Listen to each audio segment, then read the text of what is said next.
Comment faire votre site internet, avec quel outil, sur quelle plateforme, faut-il le faire par un professionnel ou plutôt le faire tout seul? C'est quelques-unes des questions auxquelles on se propose de répondre dans la vidéo d'aujourd'hui.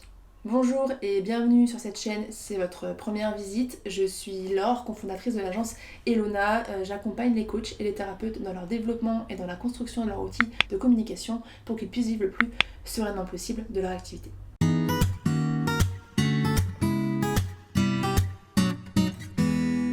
Nous allons donc parler de site internet et plus particulièrement de comment créer votre site internet. C'est un sujet qui nous tient à cœur, qu'on trouve important. On vous a fait une vidéo dernièrement dans laquelle on vous donnait 6 bonnes raisons de créer votre site internet en tant que thérapeute, que praticien, que coach indépendant, et on vous expliquait pourquoi selon nous c'est un peu l'outil numéro 1 de communication à avoir aujourd'hui, et c'est un outil qui peut grandement vous aider à développer votre activité. Je vous invite donc grandement à visionner cette vidéo si ce n'est pas encore fait, ou si vous n'êtes pas encore convaincu des avantages du site internet. Et ceci étant dit, il est vrai que même quand on sait qu'on doit faire un site internet, il n'est pas toujours facile de savoir comment, parce qu'il existe pléthore de solutions sur le web et qu'on peut vite être perdu, notamment quand on voit aussi les différences de prix et les différences de solutions proposées. C'est pourquoi on voulait vous faire cette vidéo. Chez Elona, on a bien sûr une solution préférée, puisque nous-mêmes on propose des sites internet à nos clients, qu'on a testé différentes options,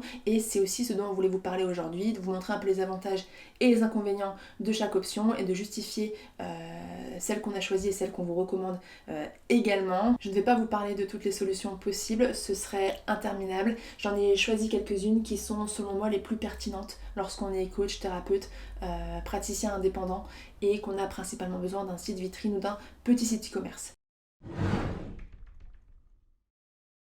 Le premier outil qui revient le plus souvent lorsqu'il s'agit de construire son site, vous en avez certainement entendu parler, ce sont les constructeurs de sites. Un constructeur de site, c'est simplement une plateforme tout en un qui se propose de gérer votre site de A à Z. Donc l'hébergement, la construction, la sécurité, la maintenance, etc. Et vous payez en échange un abonnement mensuel. Les plus connus en France, ça va être Wix et Squarespace principalement. Ils ont chacun leurs avantages et leurs inconvénients, ça va dépendre de ce que vous recherchez.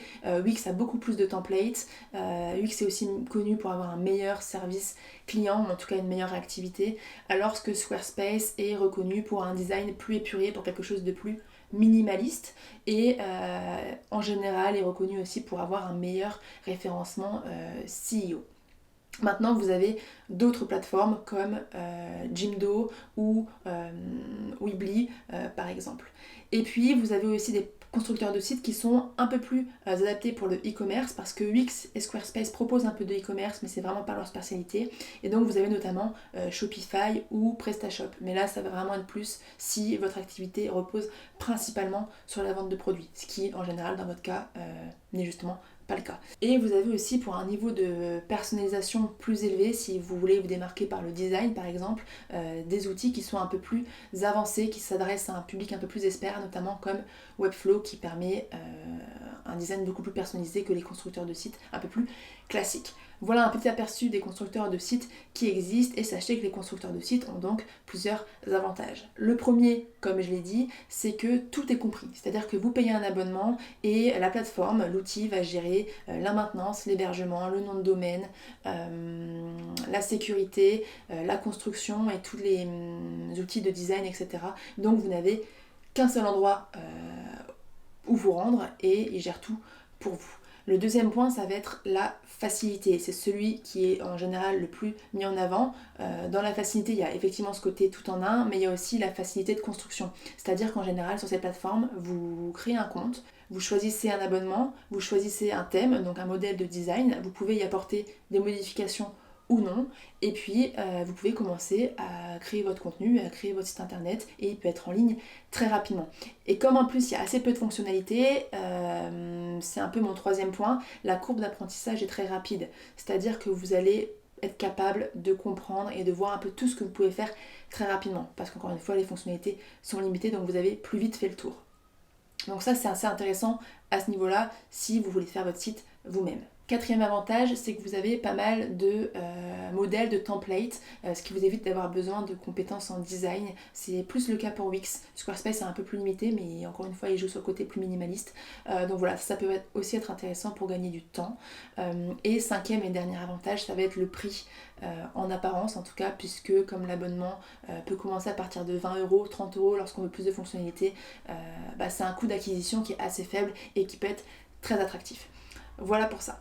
Maintenant, vous vous en doutez, les constructeurs de sites ont aussi leurs inconvénients et ces inconvénients sont selon moi non négligeables. Déjà parce que, votre site internet ne vous appartient pas, il appartient aux constructeurs de sites. C'est-à-dire que si vous arrêtez de payer votre abonnement, vous n'avez plus accès du tout à votre site. Le fait qu'il appartient aux constructeurs de sites, ça a un autre inconvénient, ça va être que vous allez être soumis aux variations de prix. C'est-à-dire que si le prestataire choisit de changer ses prix, il va falloir payer si vous voulez garder votre site. Et vous allez être aussi soumis aux mises à jour. C'est-à-dire que s'ils font des changements, s'ils décident de changer telle ou telle fonctionnalité, vous n'avez pas trop le choix que de vous y faire en fait. Je dis ça parce que c'est notamment ce qui s'est passé en 2020 avec la plateforme Squarespace qui est passée à une version au-dessus, j'avais envie de dire différente parce qu'en fait ils ont supprimé pas mal de choses et vous avez beaucoup d'utilisateurs qui se sont retrouvés un peu perdus et vous avez encore des sites aujourd'hui qui fonctionnent sur la version précédente parce qu'ils refusent de passer au-dessus parce qu'en fait il y a trop de choses qui ont disparu. Voilà, donc ça c'est quand même à prendre en compte parce que vous allez être tributaire en fait du bien vouloir des plateformes et de ce qu'elles ont envie de faire dans l'avenir. Troisième inconvénient non négligeable, ça va être la personnalisation parce que les templates c'est bien, maintenant ça veut dire que potentiellement quelqu'un d'autre va prendre le même template que vous, notamment Wix et Squarespace qui sont très réputés en France et donc vous avez le risque de vous retrouver avec le même site que quelqu'un d'autre. Les fonctionnalités de personnalisation sont en fait très limitées, vous avez accès effectivement aux couleurs, ce genre de choses, mais très rapidement si vous voulez faire quelque chose de différenciant ou de complexe, ça va devenir très compliqué, voire même impossible.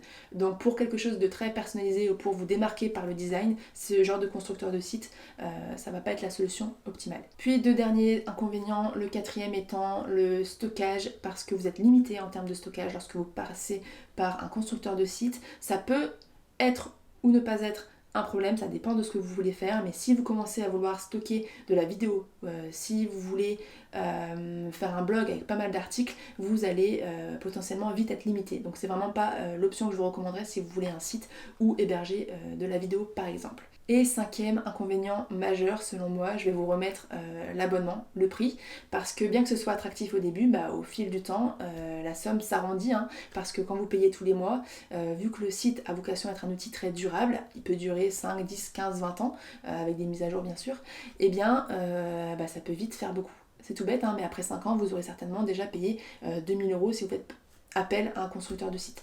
Voilà, donc c'est quand même à garder en tête que ça a vocation à durer, et donc c'est un abonnement qu'il faut s'engager à payer indéfiniment. Voilà donc pour les constructeurs de sites avec les principaux avantages et inconvénients. On pourrait s'attarder sur plus de détails, mais vous avez déjà ici les grandes lignes et ce qui me semble le plus important à comprendre.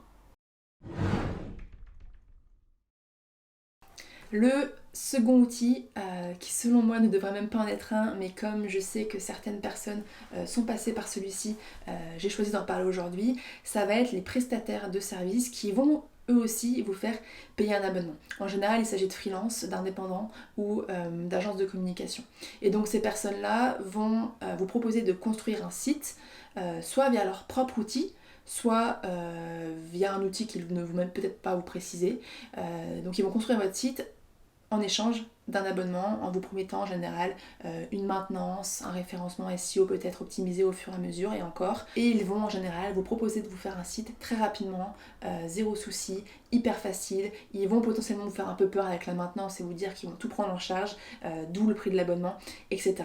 Les avantages et les inconvénients sont assez similaires à ceux évoqués pour les constructeurs de sites, bien que ça dépende des prestataires et de ce qu'ils vont utiliser comme outil eux-mêmes. Maintenant, il y a quand même pas mal d'inconvénients qui sont notamment le prix, parce que ces personnes-là vont en général justifier un prix plus élevé que le constructeur de site, alors qu'on peut avoir un constructeur de site à 20-30€ par mois, là vous allez être plus sur du 50€. Deuxième inconvénient, c'est que cette solution est selon moi beaucoup moins fiable, parce que contrairement aux outils comme Wix, Squarespace, qui sont très réputés, où il y a des grosses équipes qui travaillent derrière, qui sont là depuis des années et qui donc ont un peu cette sécurité avec un nombre d'utilisateurs énorme et une équipe de maintenance continue et de progression continue, si le prestataire utilise son propre outil, vous n'avez aucune garantie de ça. Vous ne savez pas vraiment ce que vaut cet outil, vous ne savez pas où ils vont, vous ne savez pas quels sont leurs plans, etc. Et vous risquez d'avoir peut-être des bugs ou d'avoir des fonctionnalités très limitées. Selon le prestataire choisi, vous n'êtes pas non plus à l'abri de vous retrouver face à de la compétence ou à du je m'en foutisme.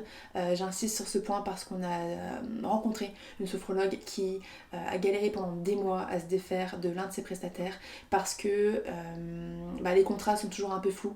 Vous vous engagez sans vraiment toujours comprendre ce sur quoi vous vous engagez.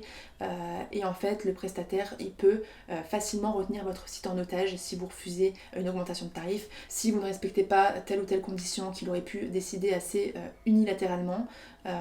Et donc ça peut vraiment être une galère. En l'occurrence, cette personne a perdu beaucoup d'énergie, beaucoup d'argent aussi parce qu'elle a payé plusieurs mois d'abonnement pour se défaire de ce site et pour finalement devoir en refaire un de zéro avec un autre outil. Donc vraiment méfiez-vous de ces prestataires là. Et troisième inconvénient, c'est qu'en général, ces prestataires vont vous faire payer toujours plus pour plus de services.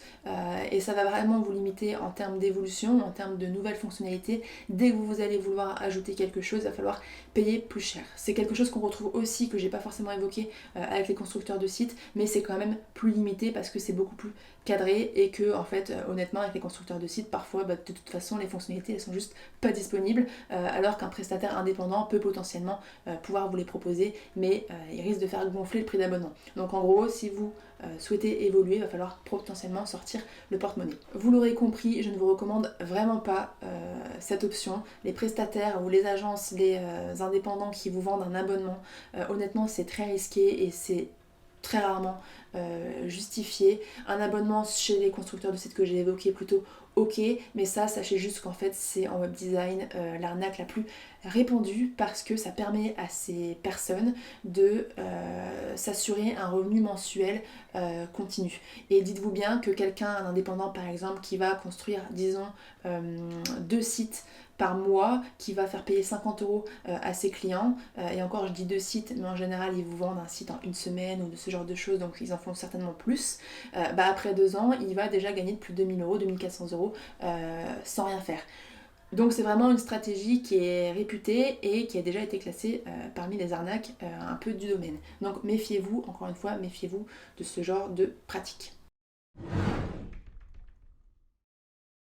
Troisième outil le plus répandu pour la construction de sites, ça va être le CMS. CMS, ça veut dire système de gestion de contenu. WordPress est le plus connu, c'est celui qu'on utilise et donc c'est celui dont on va vous parler aujourd'hui, mais je sais qu'il en existe quelques autres. Les avantages du CMS et de WordPress en l'occurrence sont vraiment nombreux. Le premier étant que le site vous appartient, ce qui n'est pas négligeable, et que vous avez le contrôle de tout. Vous gérez l'hébergement, vous gérez la maintenance, la sécurité, et vous avez aussi accès aux fichiers sources et vous pouvez coder. Alors là, vous allez me dire, de toute façon, t'es gentil Laure, mais je sais pas coder, j'ai pas envie d'apprendre à coder et ça me fait plus peur qu'autre chose. Peut-être, oui, mais ce que ça veut dire, c'est que vous avez une possibilité d'évolution infinie. Et si dans 6 mois, si dans quelques années, vous voulez faire appel à un développeur parce que vous en avez les moyens, parce que vous en avez les besoins, parce que vous voulez développer votre activité dans un certain sens et que vous avez besoin de nouvelles fonctionnalités, vous le pouvez et vous n'avez qu'à demander à cette personne d'accéder au fichier de votre fichier source de votre site et d'aller trifouiller. Elle le pourra. Au contraire, les constructeurs de sites ne vont pas vous permettre ça. C'est-à-dire que même si plus tard vous voulez faire certaines modifications, ajouter certaines fonctionnalités, si la plateforme ne le propose pas, c'est juste impossible en fait. Et comme ces plateformes-là font en général tout leur possible pour que vous restiez chez elles, le transfert de site est très complexe, voire impossible, et vous allez être obligé de refaire votre site de zéro via un autre outil. Donc vraiment pour ça, WordPress est hyper intéressant. Deuxième point, non négligeable, WordPress est gratuit.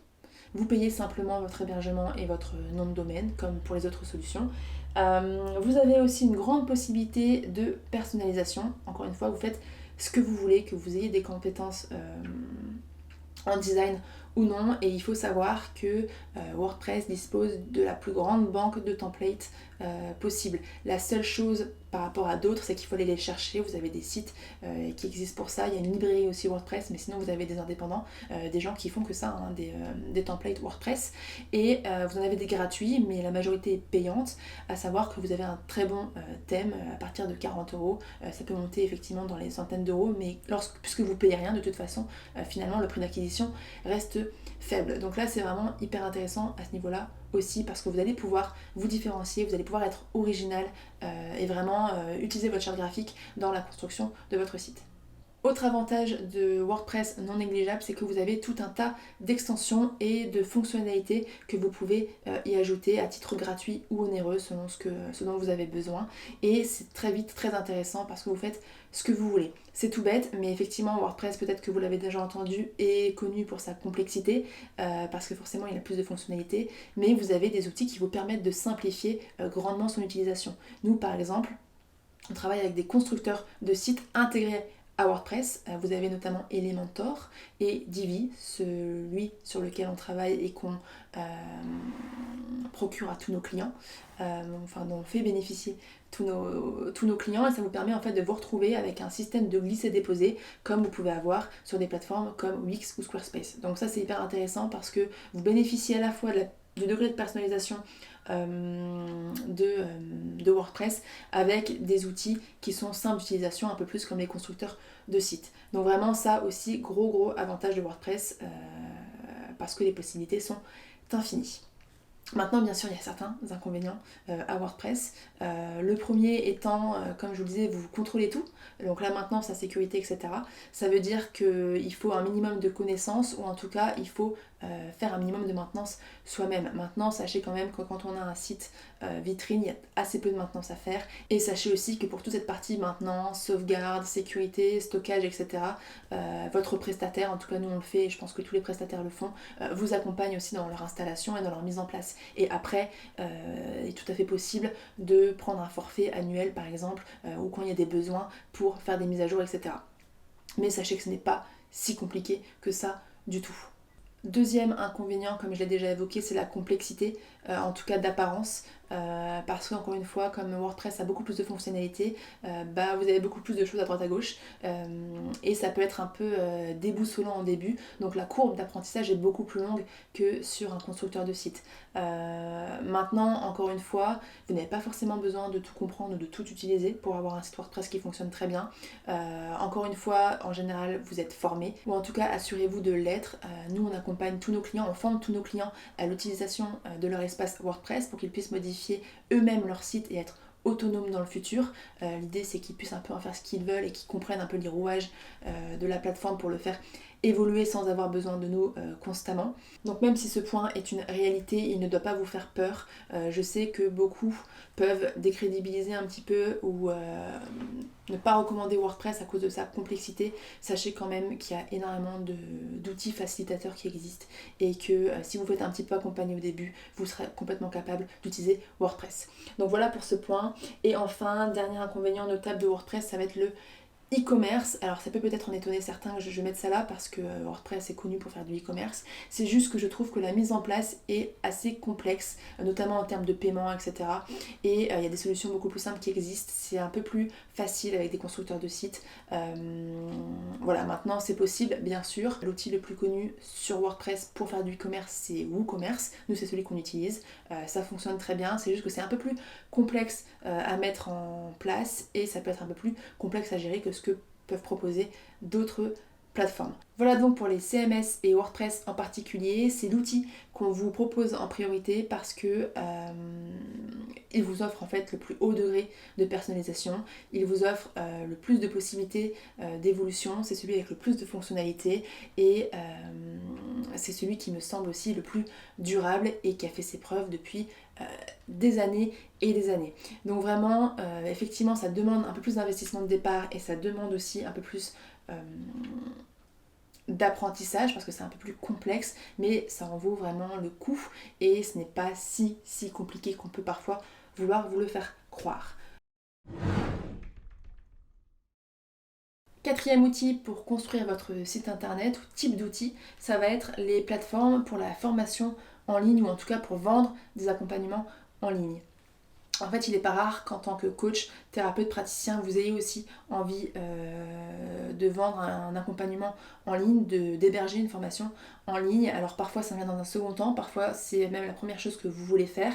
Et dans tous les cas, il faut savoir que ça va demander certaines fonctionnalités, certains besoins particuliers qu'il est bon de prendre en compte lorsque vous choisissez un outil pour créer votre site internet. En fait, il faut savoir qu'aujourd'hui, si votre seul objectif est de vendre des formations en ligne, vous n'avez pas forcément besoin d'un site internet à proprement parler. Ce que j'entends par là, c'est qu'il existe des tas d'outils qui vous permettent d'héberger votre formation avec un espace membre, avec une gestion en back-office qui est assez simple d'utilisation.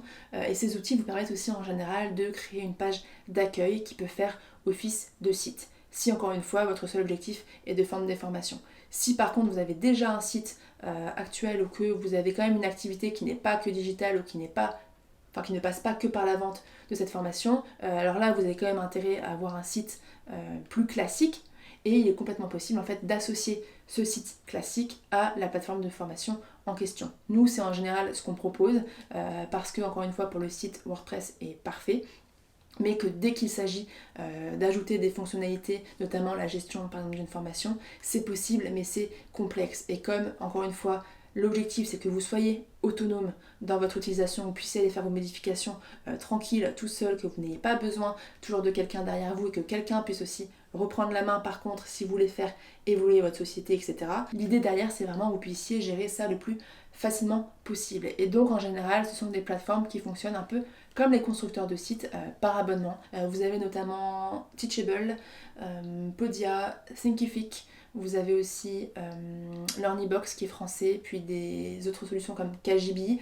Certains vont utiliser ce qu'on appelle des tunnels de vente comme ClickFunnels ou System.io si ça vous parle. C'est pas forcément moi ce que je recommande parce que je trouve qu'esthétiquement c'est jamais très propre et qu'en plus c'est pas forcément très agréable. Je trouve que c'est plus adapté lorsqu'on a vraiment pas beaucoup de budget ou qu'on veut vraiment aller vite ou encore que c'est une offre temporaire. Pour quelque chose de plus stable, je vous recommande plutôt quelque chose comme Podia ou Teachable.